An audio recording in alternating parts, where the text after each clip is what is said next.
दादा ये दादा अरे रुका दादा दादा कर रहा है भी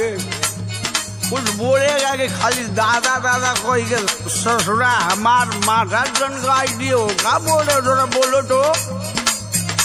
सुना ये दादा वो बात सुना ना। अरे सुना वो का बकता है सुना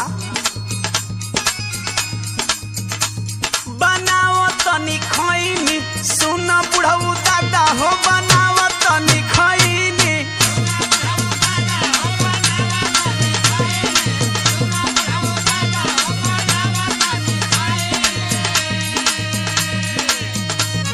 अरे बता तोहर वाली बड़ की चुनौतियाँ का फैल दे ए दादा बताई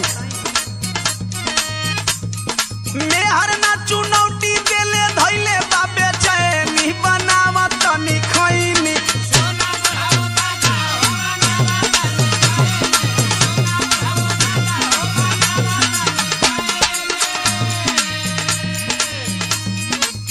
यहाँ का अर्थ हुआ हो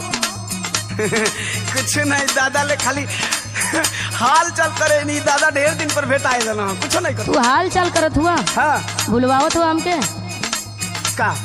तो के नशा करे से मना कैले रहनी है ना ए दादा सुना फलाना वो इ नशा ना करो तो खाली हमसे हाल चाल कर ना तू चुप रहा बुढ़ऊ बोला मत। अब तू हम हूँ के डटबू अरे सुना पहले इनकर हाल सुना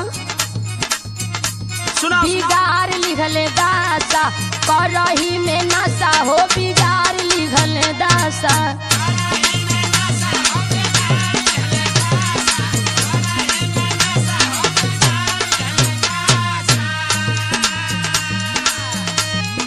हीरो जैसन लागत रहला हो गईला बतासा बिगाड़ लिहला दासा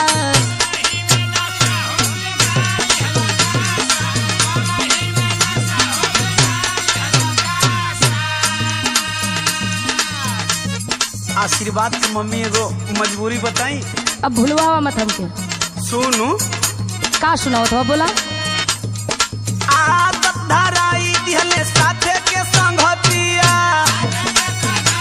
अच्छा ये कैसन आदत है जवन छूट ना सकत है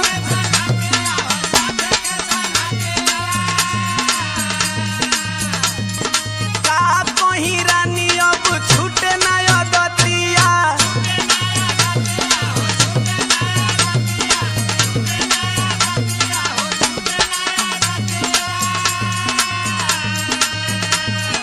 दारू गांजा बिना अब दिन हम भइनी बनाव तनी खैनी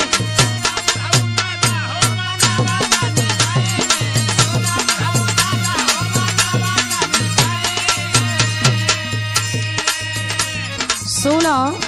हाँ बोलो यही नाशा के चलते घर में कतना बवाल हो गई। का बवाल भइल बरे सुनो का सुनाओ तो नशवे के चलते लागल घरवा में बखरा अरे ना हूँ बड़का कमाना ऐसा ना हम क्या लोग का दिलक अरे तुम्हार गलत भरम बा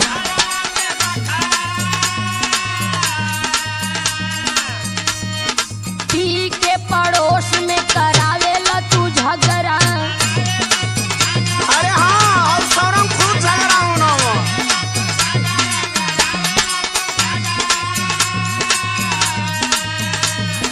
दारू गाजा पी के रोटी करेला तमाशा बिगाड़ लिखला दासा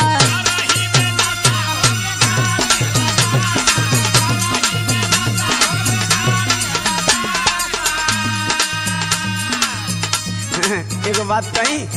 बोला देख तू सही कहत अली लेकिन आज भरे को हमार बात मान ले कौन बात तहर मानी हो सुनो सुनावा आज भर खाए दरानी खाके कहीं क्रिया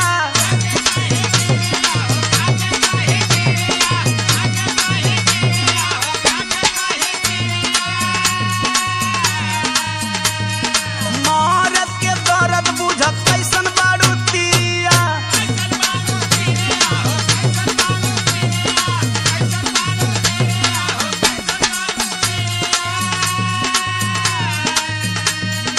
के खूब हम बढ़िया से जानत हनी। का तू का हुआ या का करेला? अरे सुन भरोसा कर। अरे कतनी बार भरोसा कइले बानी। दे सुन अब ऐसे ना मन भी हम तो के बतावत नहीं। बतावा।